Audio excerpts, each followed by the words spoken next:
My name is Eric Liu, and I'm proud and honored to have my book, The Accidental Asian, as the selection for this year's Life of the Mind program.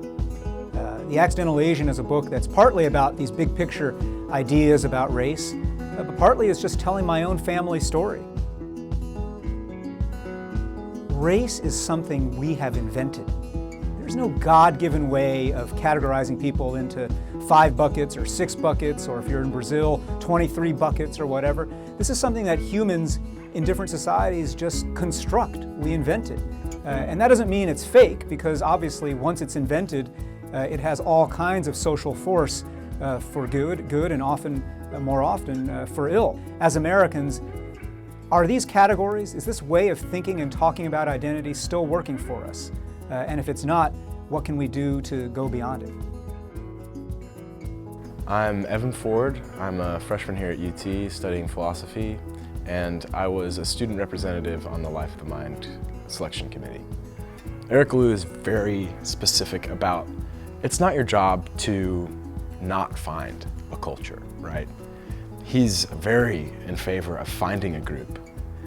And one of the great things about the University of Tennessee, and one of these things that Life of the Mind hints at, is that being a large school and a diverse campus, there are all these groups.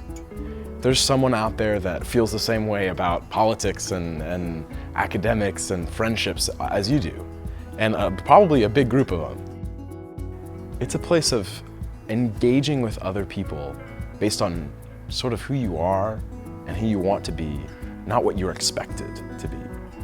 In The Accidental Asian, I write a lot about the ways in which so much of our sense of ourselves is created by other people's expectations, right?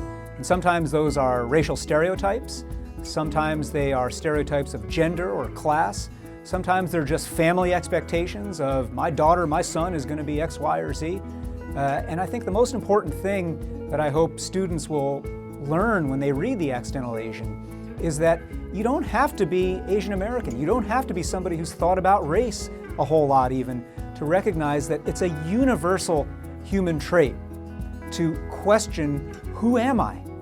To ask yourself, what part of my identity is inherited? What part of it do I get to create?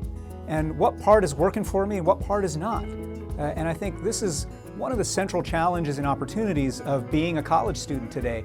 And I hope that The Accidental Asian will help first-year students navigate that path with a little bit more security and a little bit more sense of adventure.